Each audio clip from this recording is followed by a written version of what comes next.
கலாபதி கதைக்களத்துல நான் சொல்லக்கூடிய முதல் கதை வறுமை கோட்டு கீழே இருக்கக்கூடிய ஒரு சின்ன அழகான குடும்பம். அந்த குடும்பத்துல அப்பா அம்மா 2 பெண் குழந்தைகள் வாழ்ந்துட்டு இருக்காங்க. அப்பாவுக்கு நிரந்தரமான எந்த ஒரு வேலையுமே கிடையாது. அன்னன்னைக்கு என்ன வேலை கிடைக்குதோ அதை மனம் செய்யக்கூடிய நபராக தான் அவர் வாழ்ந்துட்டு இருக்காரு. உதாரணத்துக்கு வீடு கட்டக்கூடிய வேலைக்கு போகிறதாக இருந்தாலோ, இல்லை மூட்டை தூக்கிறதுக்கு ஆட்கள் குறைவாக இருக்கு அந்த வேலைக்கு கூப்பிட்டாலோ, வாட்ச்மேன் வேலைக்கு இன்னைக்கு அவர் வரல, இன்னைக்கு ஒரு நாள் மட்டும் நீங்க வேலை செய்யணும் அப்படின்னு சொன்னாலோ, எந்த ஒரு வேலையாக இருந்தாலும் செய்யக்கூடிய ஒரு நபராகத்தான் இருக்காரு.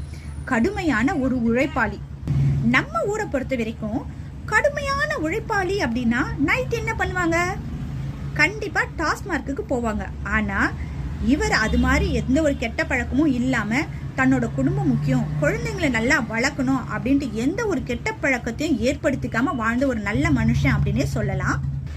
எவ்வளவு நல்லவரா இருந்தாலும், குடிக்கல, எந்த கெட்ட பழக்கமும் இல்லை அப்படின்னாலும் வறுமை மட்டும் அவங்கள விட்டு போகாத மாதிரி தான் இருந்தது. உதாரணத்துக்கு டெய்லி வேலை செய்யக்கூடியவர் உடம்பு சரியில்லைன்னு 2 நாள் படுத்துட்டாரு அப்படின்னா அடுத்து அவங்க வீட்டுல சமையல் செய்யறதுக்கு வெளியிருந்து கடன் வாங்கினா மட்டும்தான் அவங்க சாப்பிட்ற மாதிரி ஒரு சூழ்நிலை அமைஞ்சிருந்தது. 2 பெண் பிள்ளைகளும் படிச்சுட்டு இருந்தாங்க. அதுல மூத்த பெண்ணுக்கு பாத்தீங்கன்னா படிப்பு அப்படின்றது சுத்தமா ஏறவே இல்லை. எப்படா நம்ம இந்த படிப்பை முடிச்சிடுவோம் அப்படின்ற எண்ணத்துலதான் அவங்களும் இருந்துட்டு இருந்தாங்க. இந்த குடும்பத்துல இருக்கக்கூடிய அம்மாவை பத்தி சொல்லணும் அப்படின்னா, அப்பா எடுத்துட்டு வந்து கொடுக்கறக்கூடிய காசுல எந்த அளவுக்கு சிக்கனம் படுத்தி குடும்பம் நடத்த முடியுமோ அந்த அளவுக்கு குடும்பம் நடத்தக்கூடிய ஒரு பெண்ணாக தான் இருந்திருக்காங்க. இவங்க வீட்டுல செய்யக்கூடிய வேலையெல்லாம் முடிச்சுட்டு ஃப்ரீயா இருக்கக்கூடிய டைம்ல பூக்கள் கட்டி ஒரு முழத்துக்கு இவ்வளவு காசு அப்படின்ற மாதிரி டெய்லி பூ கட்டி கொடுத்து அதுல ஏதோ ஓரளவு காசு இவங்க சம்பாரிச்சிட்டு இருந்தாங்க. என்னதான் புருஷன் நல்லா சம்பாரிச்சு எந்த ஒரு கெட்ட பழக்கமும் இல்லாதவராக இருந்தாலும், மனைவி வீட்டை நல்லா கட்டுக்கோப்பா பாக்குறவங்களாக இருந்தாலும், அந்த இடத்துல வறுமை அப்படின்னு ஒண்ணு வந்துருச்சு அப்படின்னா கஷ்டம் அப்படின்றது போகாம அப்படியே நிலையாதான் அந்த வீட்டுல இருக்கும் அப்படின்றதுல எந்த ஒரு மாற்று கருத்துமே கிடையாது. அது மாதிரி ஒரு குடும்பம் தான் இப்ப நம்ம பார்த்துட்டு இருக்கக்கூடிய குடும்பம்.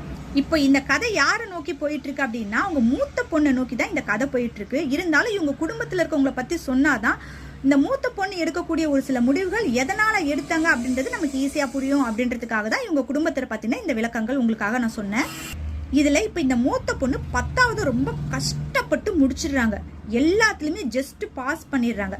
அடுத்து நான் ஸ்கூலுக்கு போக மாட்டேன், ஆல்ரெடி அப்பா மட்டும் கஷ்டப்பட்டு சம்பாரிச்சிட்டு இருக்காரு, நானும் வேலைக்கு போயிட்டு வீட்டு. இப்ப நான் சொன்ன கதை உங்களுக்கு பிடிச்சிருந்து அந்த கதையோட அடுத்த பகுதி எப்படி இருக்கும் அதை கேட்கணும் அப்படின்னு நீங்க நினைச்சிருந்தீங்கன்னா, அந்த கதைக்கான முழு வீடியோக்கான லிங்கை நான் கீழே கொடுத்துருக்கேன்.